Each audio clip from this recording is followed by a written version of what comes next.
Shalom! Você está no podcast Exegese e Exposição. Exegese on demand para você. Aqui é o Davidson Bignon.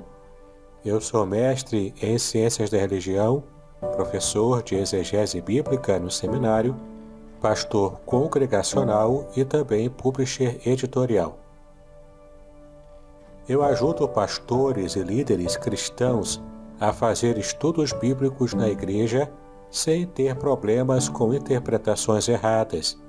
Então, se você está pensando em compreender a sua Bíblia com segurança, não deixe de assistir a mais episódios como este aqui. Muito bem, então assine o canal, acione o sininho, curta, comente e também compartilhe. Você poderá me dar uma força me ajudando a ampliar o alcance com os estudos bíblicos de qualidade na internet.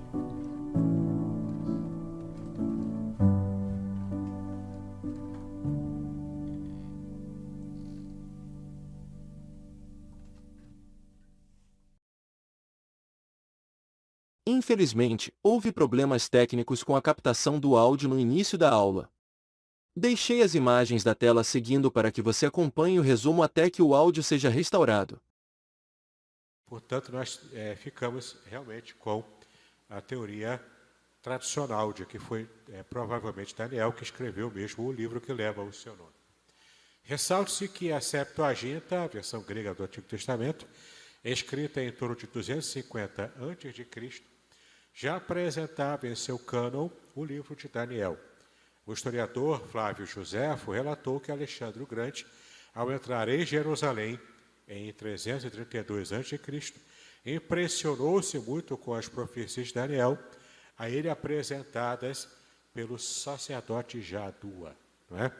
Então nós temos aqui uma informação importante de que o historiador Flávio Joséfo, que goza de grande prestígio entre os historiadores antigos, né?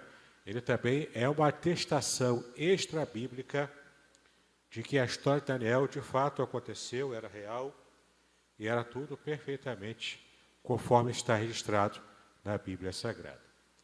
A data da escrita, Daniel provavelmente escreveu o seu livro em torno de 535 a.C., após 70 anos na Babilônia. Portanto, já durante todo o período do cativeiro, ele estava ali atuando na Babilônia, e no final, portanto, quase no final desse período, ele escreveu o livro. Foi quando, então, recebeu e registrou a sua última visão, do capítulo 10, que era uma visão que fazia referência, inclusive, a uma batalha espiritual de anjos, não é? Tentando trazer a mensagem para que Daniel registrasse e falasse, mas então houve algum tipo de intercurso no meio do caminho e os anjos tiveram que batalhar para que pudessem entregar a mensagem a Daniel. É bem interessante esse capítulo 10. O tempo da ação do livro, o ministério profético de Daniel se deu durante todo o período do exílio, entre 605 e 535 a.C. Temos aqui dois versículos chaves do livro. O primeiro deles é o capítulo 4, o primeiro deles o versículo 34 e depois o versículo 35. Então, Daniel 4, 34 e 35 são os versículos chaves, que diz o seguinte: Mas ao fim daqueles dias, eu, Nabucodonosor, levantei os meus olhos ao céu e tornou-me a vir o meu entendimento. Eu bendisse o Altíssimo e o louvei e glorifiquei ao que vive para sempre, cujo domínio é o domínio sempre eterno e cujo reino é de geração em geração. E todos os moradores da terra são reputados em nada, e segundo a sua vontade, ele opera com o exército do céu e os moradores da terra. Não há quem possa estorvar a sua mão e lhe diga: que fazes? Essa também é uma passagem interessante e bastante peculiar no livro, porque é a passagem que Nabucodonosor é amaldiçoado por Deus devido à sua soberba. Já no final da sua vida, ele então é amaldiçoado por Deus e fica de quatro no chão como qualquer animal, comendo relva do campo. não é? E cresce pelos sobre o seu corpo, e ele é completamente humilhado. Era motivo de riso para as pessoas que estavam ali, quem outrora era o grande imperador e conquistador da Babilônia. Não é? Essa é uma lição tremenda para nós, porque de fato o Novo Testamento diz que Deus resiste aos soberbos, mas dá a sua graça aos humildes. E Provérbios também diz que o orgulho, a altivez de espírito, precede a queda. Então, de fato, né, quando o ser humano se orgulha, ele acaba recebendo, então, todo tipo de resposta negativa de Deus devido ao seu orgulho. Isso vale até para a gente, né? Tem muitos crentes aí que têm orgulho da sua vida espiritual. É como se tivesse orgulho da sua própria humildade, não é? Isso é complicado perante o Senhor. Deus resiste aos soberbos, tá bom? Aliás, Abacuque, que ainda estudaremos aqui, fala justamente sobre a soberba de Nabucodonosor. E que a peste de Deus não estaria com ele, mas que o justo viverá pela sua fé, pela sua firmeza naquilo que crê. Não é? Vamos estudar melhor sobre esse versículo quando estudarmos Abacuque. Tem também o capítulo 2, versículo 21, que você pode ver aí, também é um versículo-chave, que diz sobre Deus: ele muda os tempos e as horas, ele remove os reis e estabelece os reis, ele dá sabedoria aos sábios e ciência aos entendidos. Não é? Então, Deus mostrando que ele está no controle da história. Embora a gente ache que sejamos protagonistas de alguma coisa, na verdade, Deus é que controla toda a história humana, inclusive a vida de cada um de nós. O tema do livro de Daniel: a soberania do Senhor sobre todas as nações da terra. Não é? E é bastante peculiar essa informação que Daniel nos traz, no modo como Deus está controlando todas as nações. Conteúdo do livro. O livro de Daniel, embora pequeno, abrange um período histórico de 70 anos, que foi o tempo do cativeiro, como nós já vimos. Daniel foi levado com alguns jovens importantes e nobres para a Babilônia, na ocasião do primeiro cerco de Nabucodonosor ao reino de Judá, no ano 605 a.C. Toda a sua vida praticamente foi vivida na Babilônia, pois com aproximadamente 90 anos ele assistiu à última leva de judeus retornando do exílio, mas muito idoso permaneceu por lá. E aqui vem uma curiosidade, que é uma conjectura, não é nada concreto, nada revelado na Bíblia, mas é muito provável que Daniel tivesse sido tornado eunuco. Muito provável. Porque esse era o costume daqueles nobres que trabalhariam diretamente com o imperador no palácio. Todo imperador, todo rei tem um harém de várias mulheres. E para evitar qualquer problema nessa área, então todos os servos palacianos do rei tinham esse tipo de tratamento. Ele provavelmente foi tornado eunuco, tá ok? Mas isso é uma conjectura, não dá para a gente provar biblicamente essa informação. Fique apenas com essa informação na sua mente, que é muito possível que isso tenha acontecido. E, é claro, quando há algum ato desse tipo na vida de um homem, né, isso muda radicalmente o modo de pensar e a vida desse homem. Né? Mas, mesmo assim, Daniel se tornou esse grande homem de Deus, valoroso e profeta também, sabendo de tudo que Deus estava revelando a ele. Bom, nestes 70 anos de cativeiro, já mudou aqui, né? Nestes 70 anos de cativeiro para os judeus e também de vida profética para Daniel, ele, Daniel, assistiu à ascensão e à queda de grandes impérios, sendo este o tema de suas mensagens, as quais revelaram a soberania de Deus sobre as nações e anteciparam muito do calendário histórico de reinos gentios que Deus mostrou por meio de visões. Não é? Então, muito do que Daniel viu era futuro para ele, mas já é passado para nós, né? É só olharmos um pouco da história mundial e a gente vai ver o quanto a história antiga mostra toda essa sucessão de reinos que Daniel viu antecipadamente.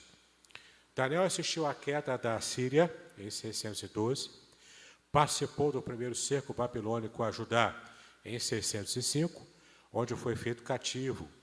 Assistiu à queda de Jerusalém em 586 e à queda da própria Babilônia também, ante o exército persa em 539 a.C. Tá bom? Então, tudo isso aqui aconteceu e Daniel foi testemunhando cada momento histórico, cada movimento desse, inclusive de conquista desses povos, a própria Babilônia, né, que havia conquistado Judá. Então, Daniel viu a queda da Babilônia, não é? Como diz lá no Apocalipse, caiu a grande Babilônia, caiu a Babilônia grande, não é? Então, Daniel possivelmente teve a oportunidade, pelo menos, de falar essa frase também. A história de Daniel começou aos 16 anos de idade, portanto, ele era adolescente. Viu aí, vocês, adolescentes, jovens, vocês já são jovens ainda, amanhã velhos serão, não é? Adolescente também é usado por Deus, viu? Então, vocês se preparem, porque Deus quer usar vocês com a idade que você tem. Daniel começou aos 16 anos de idade. Era um adolescente, não é? Quem sabe lá com as espinhas no rosto, mas estava lá, sendo usado por Deus, não é? Chegando, então, cativo na Babilônia com essa idade, 16 anos. Foi instalado no palácio com os seus amigos, e naquele meio de liberdade, de liberdade moral e idolatria espiritual, no caso aqui, libertinagem, né, moral, receberam treinamento e preparação para ocuparem altos postos no governo como assessores de Nabucodonosor. Tá bom? Então, muito jovem, Daniel estava ali com os seus amigos também, provavelmente da mesma idade. Adolescentes só andam em bandos, né? Então, estava lá o Daniel junto com seus amigos, provavelmente da mesma idade, participando ali daquela situação terrível. A primeira decisão que tomaram Daniel e seus amigos foi a de não se contaminarem com as finas iguarias da mesa real, da mesa de Nabucodonosor, porque provavelmente eram alimentos que não eram kasher. Não é? Na cultura judaica, o alimento kasher é um alimento que é puro. Então, claro, como Nabucodonosor não era um rei que temia a Deus, ele era um rei pagão, tinha alimentos que não eram consagrados, alimentos que não eram puros. Então, Daniel e seus amigos quiseram preservar a sua tradição judaica, não comendo daqueles manjares do rei, por mais deliciosos que pudessem parecer, mas iam contra a sua fé, a sua religião e fidelidade a Deus. Pois eram deliciosos os manjares oferecidos e sacrificados aos deuses babilônicos. Desfrutavam da simpatia do chefe dos eunucos, cujo nome era Aspenaz, o chefe dos eunucos, que além de mudar o nome de cada um, deu nomes babilônicos para ele, né, para poder facilitar a serem reconhecidos lá no Império, esse Aspenaz também aceitou servir apenas água e legumes para eles. Né? E é interessante que o texto diz que, mesmo eles comendo apenas legumes e água, eles eram de aspecto mais forte do que o aspecto daqueles que estavam se banqueteando todos os dias ali. Né? No ano seguinte, Nabucodonosor teve um sonho, e ninguém, senão Daniel, conseguiu interpretá-lo. No capítulo 2, isso acontece. A grande estátua, feita de vários metais, era a sucessão de reinos e impérios mundiais, chamados pela Bíblia de o tempo dos gentios, pois se referiam ao governo não exercido pelos judeus. Então, estava ali, né, a cabeça de ouro, né? Temos também ali o peitoral, os braços, pernas, pés, dedos, enfim. Né? Cada parte dessa estátua de Nabucodonosor representando um novo reino, cada um mais fraco do que o anterior, que estaria, portanto, dominando. E então se tornando esse reino mundial.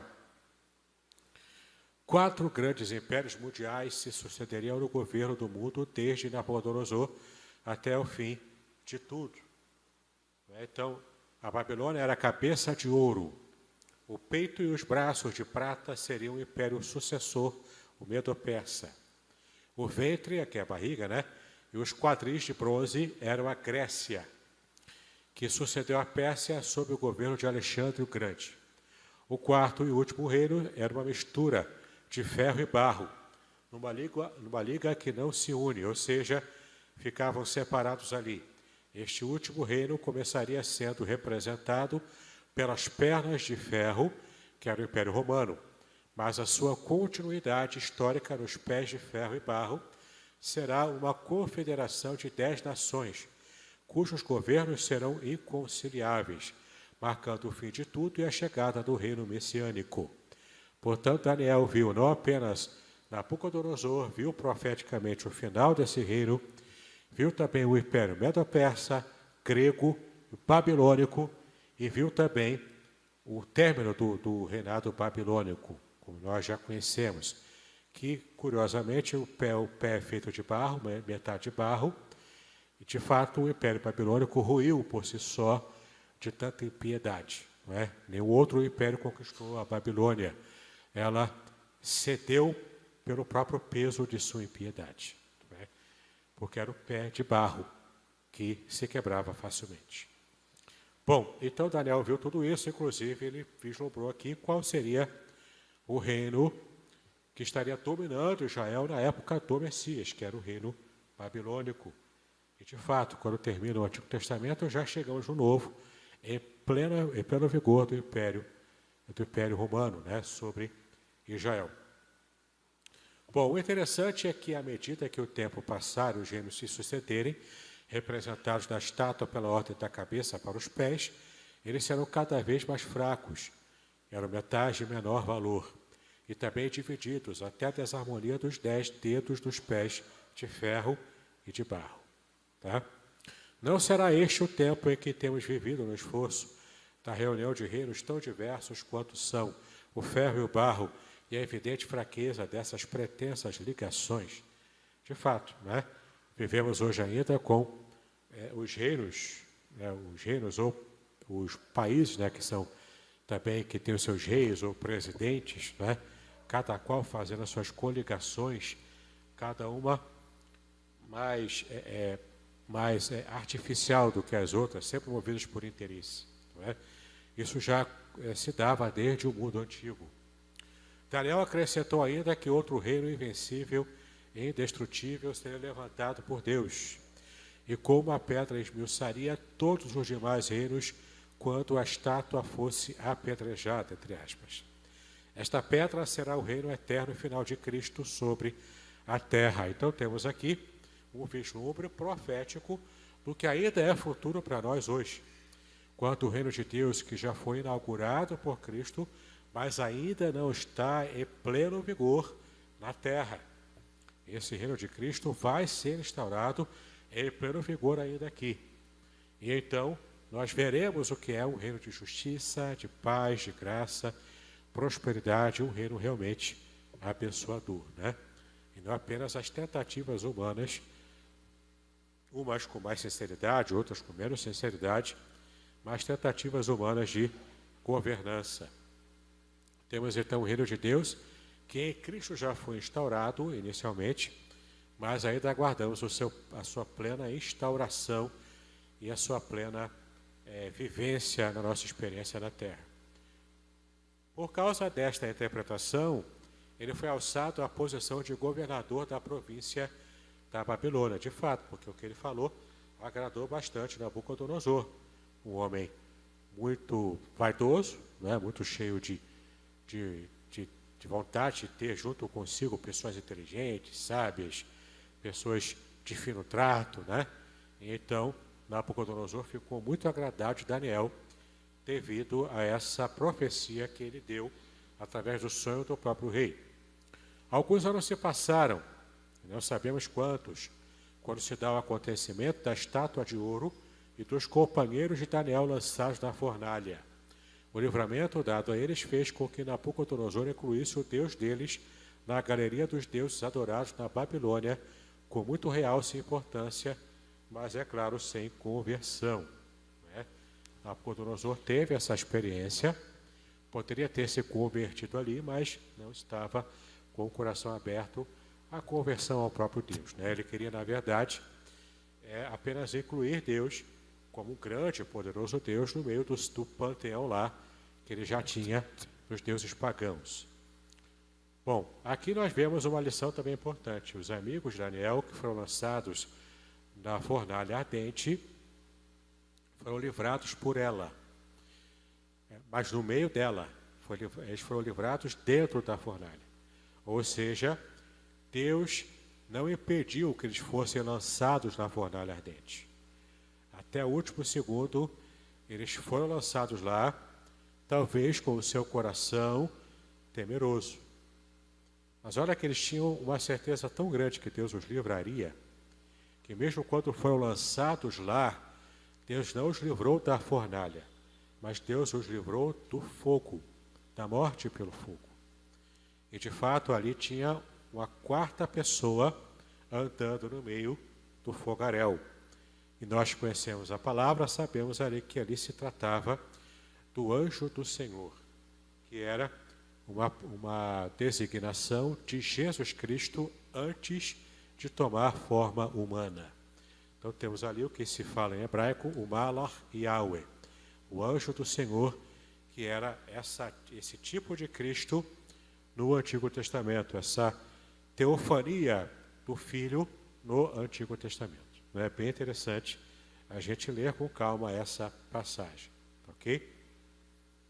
Com o início do capítulo 5, já era Belsazar quem estava no trono, ou seja, o filho de Nabucodonosor.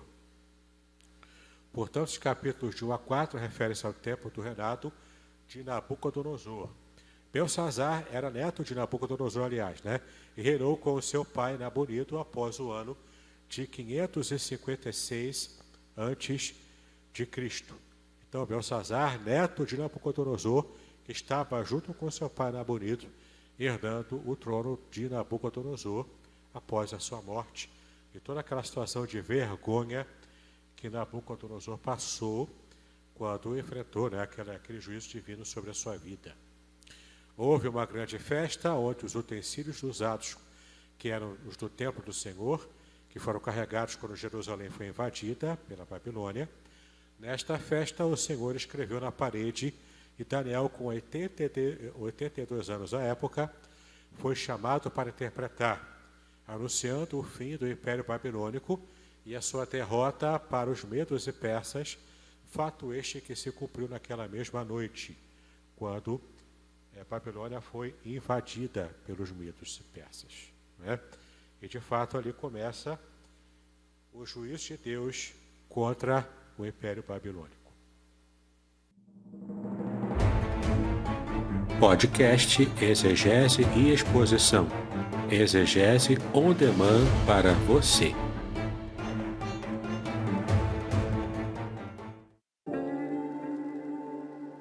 Shalom, aqui é o Davidson Pignon. Eu ajudo pastores e líderes cristãos a fazer estudos bíblicos na igreja sem ter problemas com interpretações bíblicas erradas. Então, se você está pensando em compreender a sua Bíblia com segurança, não deixe de assistir a mais conteúdos como este aqui neste canal.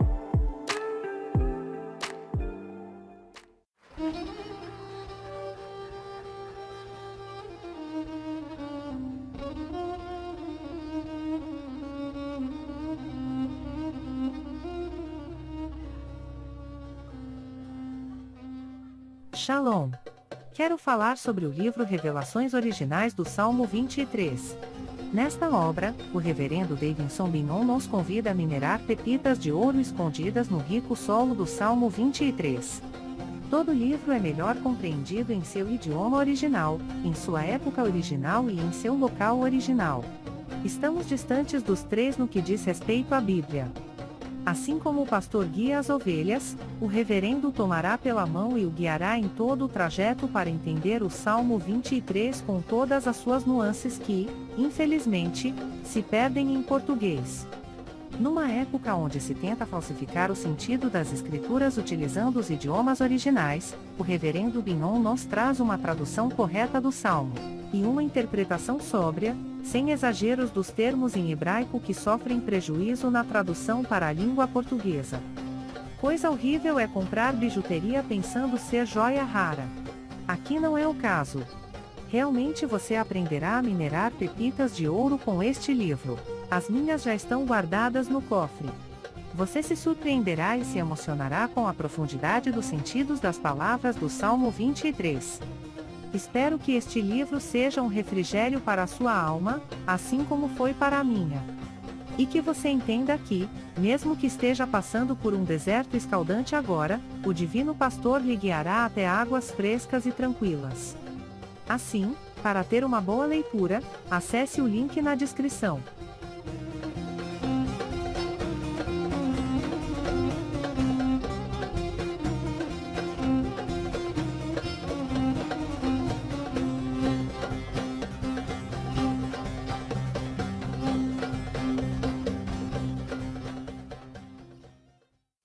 Muito bem, esta festa foi no ano 539 a.C. e Belsazar reinou entre os anos 556 a 539 a.C. Dario o Medo é deixado no trono babilônico enquanto Ciro Persa persegue em suas conquistas. Teve logo simpatia por Daniel e o evento narrado no capítulo 6 surgiu como manifestação de ciúme dos demais governadores e sátrapas, homens de confiança de Dario. Dario se entristeceu, mas por decreto foi obrigado a lançar Daniel, aos 83 anos de idade, na cova dos leões. O livramento dado pelo Senhor alegrou Dario, e o Deus de Daniel foi engrandecido novamente em toda a Babilônia. Então temos aqui um Daniel velho, já cheio de idade, lançado na cova. Ele foi completamente preservado, assim como seus amigos antes da fornalha, ele foi preservado completamente da cova dos leões. Daniel continuava então a desfrutar de prestígio entre os reis da Babilônia, já que Ciro, estava ainda conquistando, e você percebe ali Ciro sendo inclusive chamado na Bíblia, em Isaías ele é chamado de o meu Messias, o meu ungido. Sim, não é apenas Cristo que era o Messias, Cristo era o principal, o mais importante, o Messias com M maiúsculo, digamos assim, não é? Mas o Messias é todo aquele que é ungido por Deus para fazer alguma coisa. No caso aqui, Ciro, o homem pagão, foi chamado de Messias na Bíblia também, porque ele foi chamado por Deus para cumprir essa missão de libertar Israel do cativeiro de 70 anos na Babilônia. Ainda estavam cativos, mas era muito mais brando, era muito mais tranquilo também. Os capítulos 7 e 8 de Daniel estão fora da ordem cronológica, pois se refere às visões tidas no início do reinado de Belsazar, datadas de 553, e aqui é a visão do capítulo 7, e em 551 a visão do capítulo 8. Os 4 animais selvagens vistos no capítulo 7 são figuras divinas para os grandes reinos do sonho de Nabucodonosor, interpretado no capítulo 2. Então, está aqui emaranhado aqui. Daniel se interpreta como a Babilônia era o leão com as asas de águia, e de fato o leão com asas era o símbolo nacional da Babilônia antiga, que era também aqui na visão da estátua, a cabeça de ouro dessa estátua. A Pérsia era o urso, que era o reino que viria depois. A Pérsia, portanto, era o urso. Era também o peito e os braços de prata da estátua. O leopardo era a Grécia, e também era o ventre e os quadris de bronze. O 4º animal era terrível e sobremodo forte. Tinha 10 chifres, como os 10 dedos que compunham os pés da estátua. O pequeno chifre do último reino era o anticristo, cujo governo será encerrado pelo eterno reino do Altíssimo. Aqui tanto se referia a esse último animal, o quarto animal, que era terrível, tanto se referia à Babilônia, que de todos era o pior império para o povo de Deus, era o que mais massacrou o povo de Deus, inclusive massacrando cristãos. Não é? Conhecemos bem a história de Roma aqui, por causa do Novo Testamento. E além disso, aqui também profeticamente se refere ao anticristo, que seria o pior de todos, o mais terrível de todos. Não é?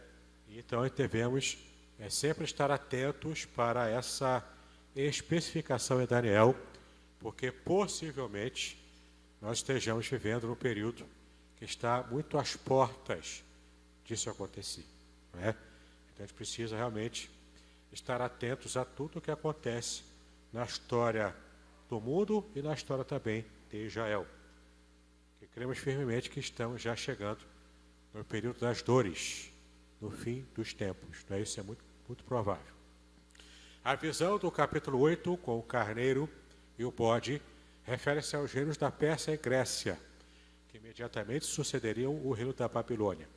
O rei Antíoco Epifânio era o pequeno chifre do capítulo 8, de 9 a 13, que no ano de 675 a.C. invadiu Jerusalém e profanou o templo e o altar do Senhor. Não é? Esse Antíoco Epifânio era tido também na história como o abominável da desolação, era chamado assim na Bíblia, no próprio livro de Daniel. Não é? Então, você percebe aqui como há convergência entre Daniel, Babilônia, o Apocalipse lá em João, e o modo como ainda esperamos hoje a volta do Senhor Jesus Cristo. No capítulo 9, houve o retorno ao período do governo de Dario, tal como o capítulo 6. Daniel estava orando e lendo as profecias de Jeremias, quando então descobriu que os 70 anos do cativeiro haviam terminado, intercedendo então ao Senhor em favor do seu povo. Ok? Então temos aqui essa mescla aqui de datas que o livro de Daniel traz sem preocupação cronológica. Bom, Deus lhe respondeu com a visão das 70 semanas de Daniel com respeito a essa oração que ele havia feito. E essas 70 semanas de Daniel é muito utilizada hoje por alguns grupos de teólogos chamados de pré-milenistas. Eles ficam fazendo contas, olha só, né? Ficam lá fazendo contas para tentar adivinhar quanto é que Cristo ia voltar.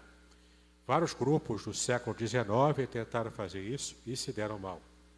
Grupos como o Adventista Sétimo Dia, depois as Testemunhas de Jeová e outros grupos hoje. Também tem um maluco aí na internet que fica tentando adivinhar também e fazendo cálculos para saber a volta de Cristo. Isso é loucura, isso é heresia. Não se deve fazer isso. Basicamente, as 70 semanas de Daniel se cumpriram já ao longo da história. Ok? Claro que parte dessa última semana de Daniel, profeticamente, ainda irá se cumprir.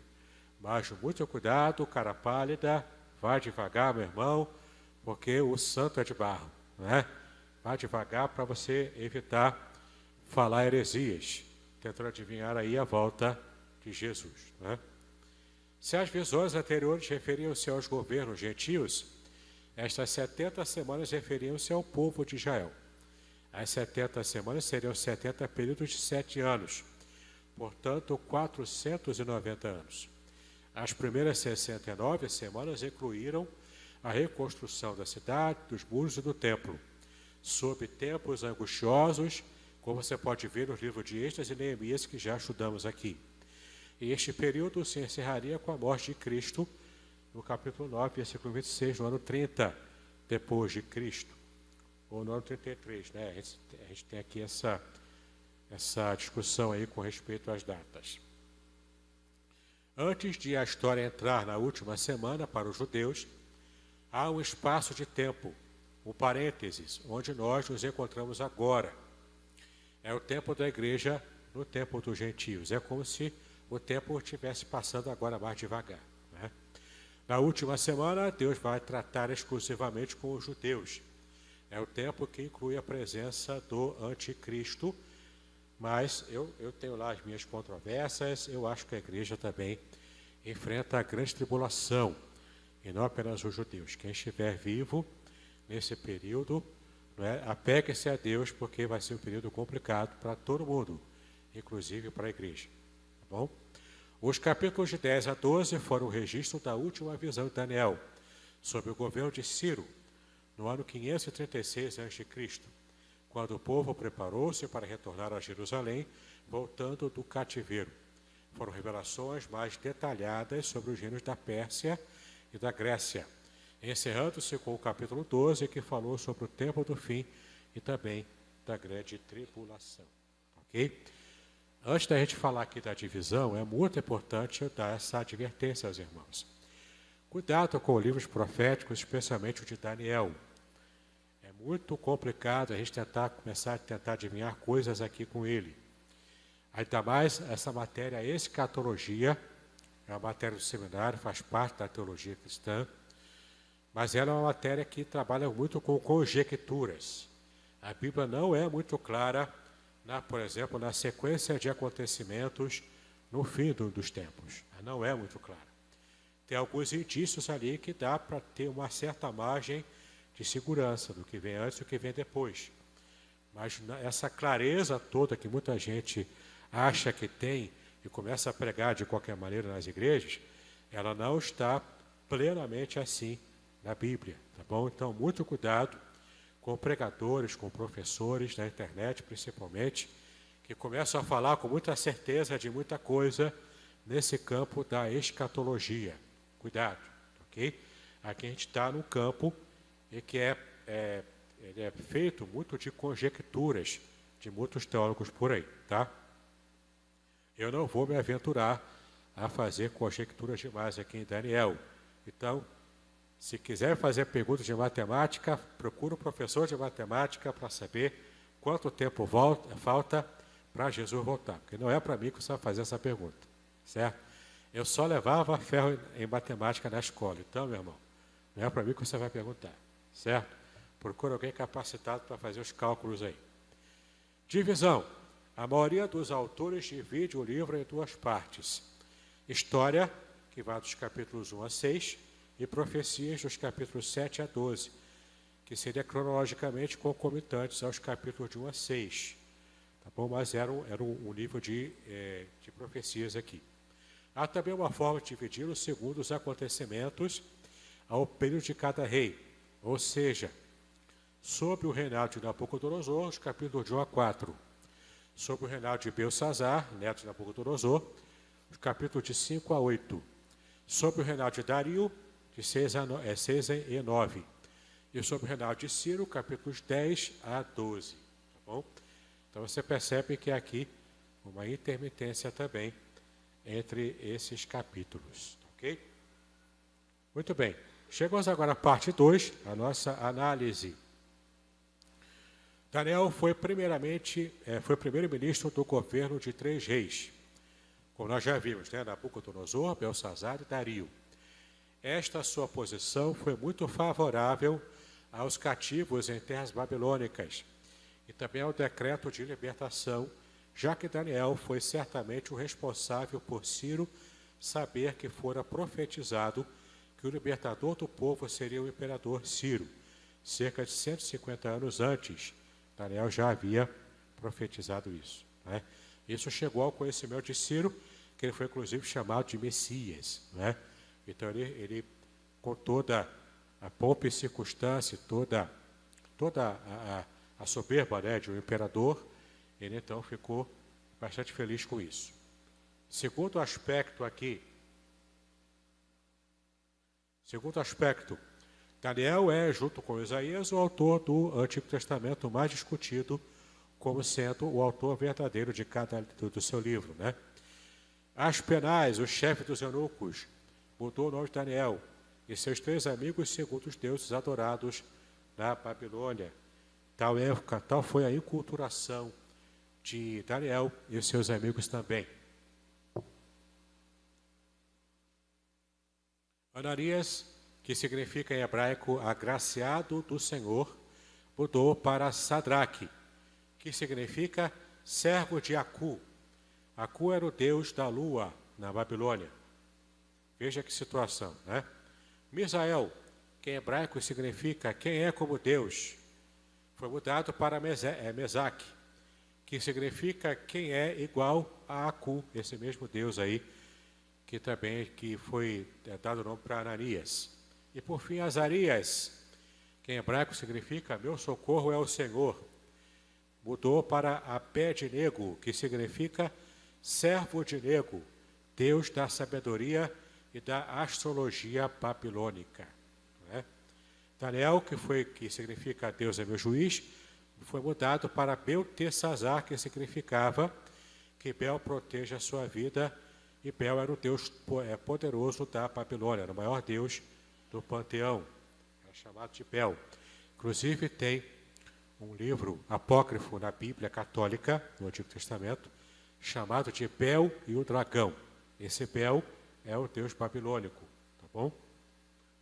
Bom, entre tantos deuses, Nabucodonosor resolveu incluir o Deus Daniel depois da interpretação dos sonhos e do livramento dos seus amigos da fornalha, mesmo sem experimentar verdadeiramente uma conversão. Isso nos lembra de Paulo no Areópago, que também aproveitou aquela situação lá de vários deuses adorados pelos gregos, né? E ele então aproveita aquela situação para pregar o Evangelho e falar do Senhor Jesus. 4. O livro de Daniel tem enfoque nas profecias sobre a soberania de Deus em relação à história dos reinos gentios. Foi fortemente influenciado por sua formação nobre e também política, pela vida toda no palácio e por presenciar a ascensão e queda de impérios. O seu livro foi, na maior parte, escrito em aramaico, a língua que era falada na Babilônia. Inclusive, a língua aramaica era falada popularmente na época de Jesus ainda, mesmo em pleno Império Babilônico, em pleno Império Romano. Daniel é um profeta apocalíptico, e muitos dos eventos escritos no livro de João, o Apocalipse de João, né, só são bem entendidos após o estudo das profecias de Daniel. Entretanto, não podemos esquecer que as ênfases da vida piedosa do profeta são extremamente práticas e imutáveis. Ou seja, ele tinha uma vida pura e santa, estudava a palavra de Deus e também tinha uma vida de intensa oração. Tá bom? Contado, pesado e dividido são as traduções literais das palavras escritas na parede. As palavras em hebraico são essas aqui. Parsim, que é plural de Pérez. Embora escrita na própria língua dos caldeus, só Daniel as pôde ler e interpretar. Por que Daniel orava voltado para as bandas de Jerusalém? Em cumprimento às prescrições de 1 Reis, que você pode ver com calma em casa. Nós estamos correndo aqui por causa do nosso horário. Eu sinto que já estou cansando os irmãos também, né? Bom, para fecharmos aqui, Cristo no livro de Daniel.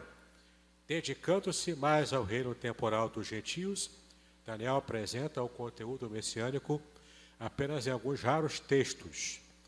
Então temos aqui no capítulo 2, de 44 a 45, quando ele fala sobre a pedra cortada sem auxílio de mãos, que fere a estátua dos reinos gentios. Isso simboliza a vida final de Cristo, a fim de destruir o sistema antidivino do mundo e estabelecer também o seu reino eterno. Então essa aqui é uma parte escatológica, bastante profunda em Daniel. No capítulo 7 também, o Filho do Homem que vem sobre as nuvens do céu, a fim de destruir os reinos dos animais, que representavam os reinos pagãos, né? E receber o domínio eterno. Descreve então a sua vida como homem-deus, assumindo finalmente sua posição legítima de rei da terra designada por Deus. Não é? Então, de fato, Daniel também tem essa especificação cristológica aqui, que tem a ver com a escatologia, porque Daniel apresenta Cristo como o Messias real divino, né? Que vem de fato para trazer o reino de Deus à terra. No capítulo 9 também nós temos que é uma referência mais específica a Cristo como Messias. No decurso da profecia das 70 semanas, ele vem, mas é retirado sem receber o que lhe é devido. Ligado a esse acontecimento, entretanto, haveria outra destruição da cidade e do templo, que foi cumprida cabalmente no ano 70 depois de Cristo, que o próprio Cristo também esteve profetizando. No capítulo 10 aparece a figura impressionante do Senhor como homem, cuja aparência era semelhante à de um homem por cima do firmamento em Ezequiel, e também de filho do homem. Cada uma dessas descrições foi dada quando o julgamento estava prestes a ser pronunciado. Em todas essas referências de Daniel, Cristo é visto como juiz das nações, designado por Deus Pai, que de fato é o principal tema do livro, né? Então, como sempre, a Bíblia Sagrada, a nossa fonte, e o livro de Ângelo Gagliardi de Júnior, Panorama do Antigo Testamento. Ufa, depois da correria, depois da maratona, o nosso Roque já está a postos para trazer a você o microfone. Se você fizer perguntas, tenha misericórdia do professor, certo? Faça perguntas fáceis. Vamos lá, Roque vai. É só levantar a mão que o Roque chega até aí. Aqui. Chega ali, Roque.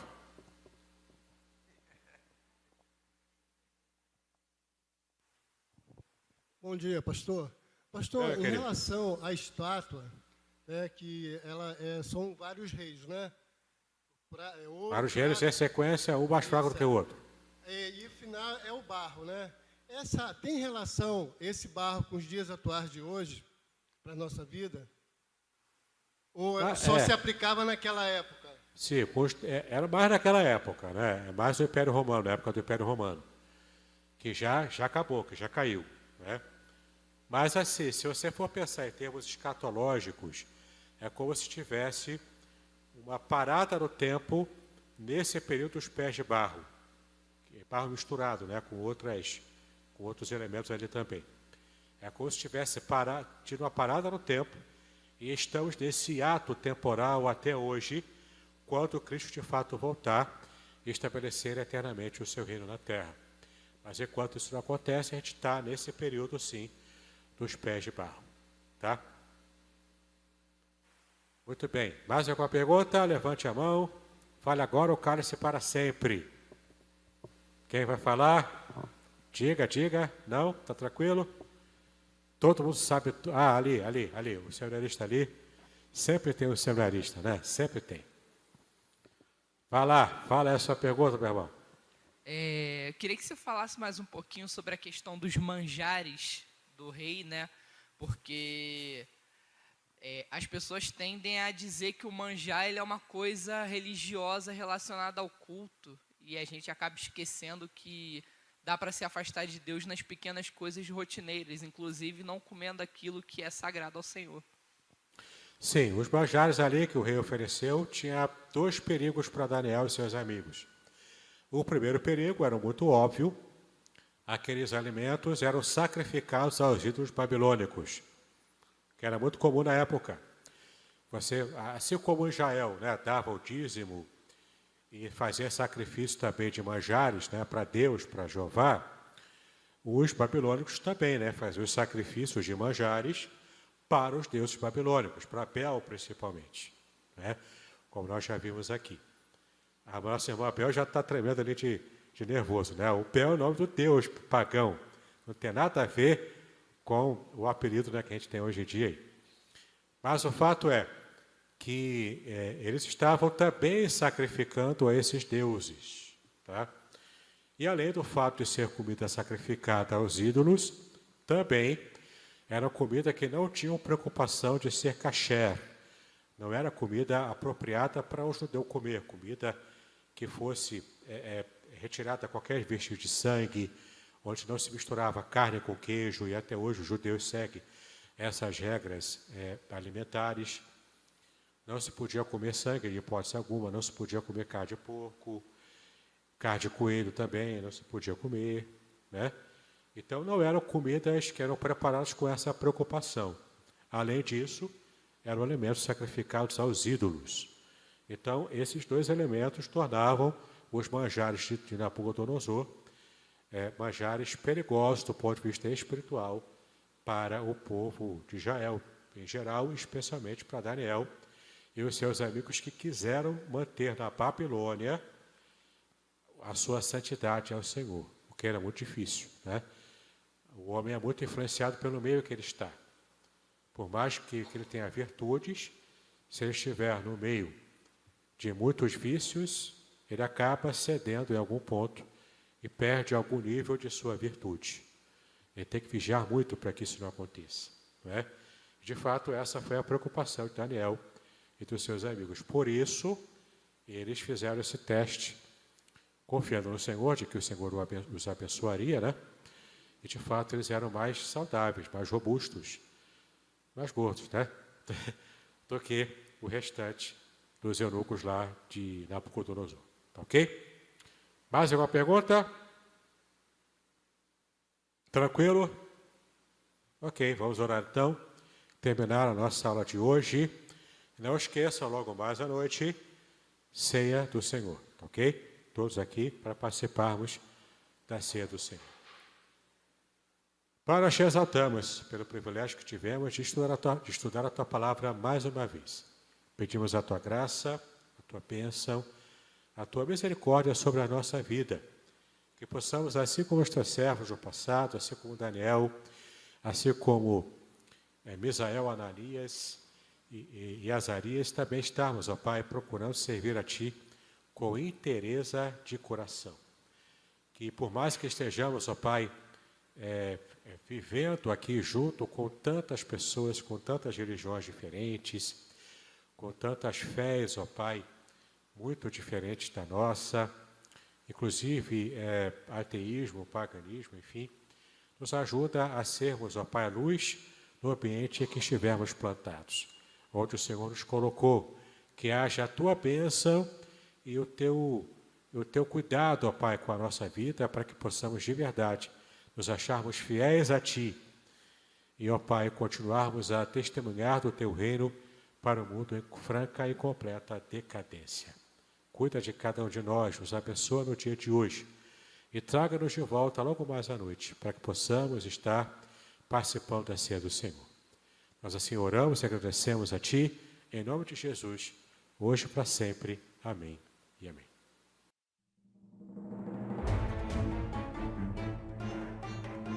Muito bem, agora eu gostaria de ver a sua participação. Entre em contato comigo, compartilhe a sua experiência comigo e quem sabe até se você enviar em formato de áudio, eu possa aproveitar a sua experiência para apresentar no próximo episódio do podcast Exegese e Exposição. Eu sou Davidson Bignon e eu ajudo pastores e líderes cristãos a fazer estudos bíblicos da igreja, sem terem problemas com interpretações erradas. Se você então está pensando em compreender a sua Bíblia com segurança, não deixe de assistir a mais episódios como este aqui. Então, assine o canal, acione o sininho, curta, comente e também compartilhe. Ajude-me a ampliar o alcance com estudos bíblicos de qualidade na internet. Que Deus abençoe os seus estudos, paz e bênção sobre a sua vida.